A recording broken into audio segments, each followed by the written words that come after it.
સુરત શહેરના પર્વત પાટિયા અને તેની આસપાસના ખાડી વિસ્તારમાં રહેતા સ્થાનિક રહીશોમાં ખાડીપૂરની સમસ્યાને લઈને ભારે રોષ જોવા મળી રહ્યો છે। છેલ્લા 25 દિવસમાં 3 વખત ખાડીના પાણી સોસાયટીમાં ફરી વળતા લોકોનું જીવન અસ્તવ્યસ્ત થઈ ગયું છે। છેલ્લા 10 વર્ષથી આ કાયમી ધોરણે સર્જાતી સમસ્યાથી કંટાળીને હવે સ્થાનિકોએ આક્રમક વલણ અપનાવ્યું અને સ્પષ્ટ શબ્દોમાં સંકેતો આપી દીધા છે કે હવે માત્ર વચન નહીં પણ ખાડીપૂરનું કાયમી નિવારણ જ જોઈએ છે। સ્થાનિક રહીશો દ્વારા ગઈકાલે મોડી રાત સુધી એક મહત્વની બેઠક યોજવામાં આવી, જેમાં 400થી વધુ લોકો હાજર રહ્યા। આ બેઠકમાં સર્વસંમતિથી ખાડીપૂરના કાયમી ઉકેલ માટે જન આંદોલન સમિતિની રચના કરવામાં આવી। ગ્રાઉન્ડ લેવલ પર લડત આપવા માટે વિસ્તૃત રણનીતિ ઘડી કાઢવામાં આવી, જે અંતર્ગત સ્થાનિક તંત્રથી લઈને ગાંધીનગર સુધી અવાજ ઉઠાવવામાં આવશે। સ્થાનિકોએ ચીમકી આપી છે તેઓ આ મુદ્દે હવે કોઈ પણ કક્ષાએ પીછેહટ નહીં કરે। આગામી દિવસોમાં આંદોલન સમિતિ દ્વારા મ્યુનિસિપલ કમિશનર મેયરને આવેદન સાથે કડક રજૂઆત કરવામાં આવશે। જિલ્લા કલેક્ટર સમક્ષ વિરોધ દર્શાવવામાં આવશે। જો ટૂંક સમયમાં યોગ્ય ઉકેલ નહીં આવે તો ગાંધીનગર સુધી જન આંદોલન પહોંચાડવામાં આવશે। દર વર્ષે માત્ર પોકળ આશ્વાસનો અને વચનો જ મળે છે। આટલા વર્ષોથી આર્થિક અને માનસિક નુકસાન સહન કર્યા પછી હવે અમારો ધીરજગઢનો ઘડો ભરાઈ ગયો છે। આ વખતે આર પારની લડાઈ લડશે। પરેશાન થયા હશું ત્યારે આંદોલનના માર્ગે આવ્યા છીએ। છેલ્લા 20 વર્ષથી ખાડીપૂરની સમસ્યા અમે અહીંયા 20 વર્ષથી રહીએ છીએ, પણ છેલ્લા 10 વર્ષથી અમારી સમસ્યા એટલી વધી ગઈ કે ચોમાસું આવે એટલે બધાના મનમાં ભય હોય કે પાણી તો આવશે, કારણ કે દર વર્ષે આવે જ છે અને આ વર્ષે તો એને મજા મૂકી દીધી।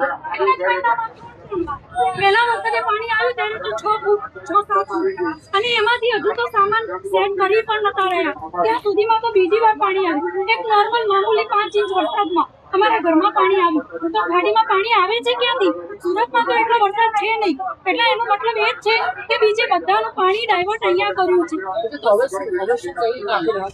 હવે લડત એટલે અમે મીટિંગો ચાલુ છે અમારી। કાલે જ અમારી અહીંયા મીટિંગ હતી। આજુબાજુની બધી સોસાયટીઓ આ જ રીતે પરેશાન છે। એટલે અહીંયા એમ નથી કે 1-2 મકાનનો પરિવાર છે, અહીંયા લાખો પરિવાર છે। લાખો પરિવારની સમસ્યા છે અને બધા જ થાક્યા છે, કારણ કે સાહેબ ટેન્શન તો અમને પૂછો, એમને તો કઈ ખબર ના પડે, એમને તો બંગલામાં રહેવું છે અને અમારા બંગલા પાણીમાં ગાઈ ગયા, એટલે ટેન્શન અમને છે। હવે અમારે બધાએ ભેગા થઈને લડી લેવાનું છે। એના માટે જે થશે અમે બધા ભાઈઓ સાથે બહેનો પણ બધા લડી લેવાના મૂડમાં છીએ। એના માટે ઉપવાસ પર ઉતરવું હશે તો એમાં જઈશું, ગાંધીનગર જવું પડશે તો ત્યાં પણ જઈશું। અમારા 22 વર્ષથી અહીંયા પાણીનો પ્રોબ્લેમ છે, એમાં છેલ્લા 10 વર્ષથી દર વર્ષે અમારા ખાડીમાં પાણીનું પૂર આવે જ છે અને અમે હવે કંટાળી ગયા છીએ, કારણ કે આનું કોઈ સોલ્યુશન લાવતા નથી આ લોકો। અહીંયા વાલક પાટિયાથી અહીંયા ડાયવર્ઝન જો ખાડીનું આપવામાં આવે તો જ આનું નિરાકરણ છે।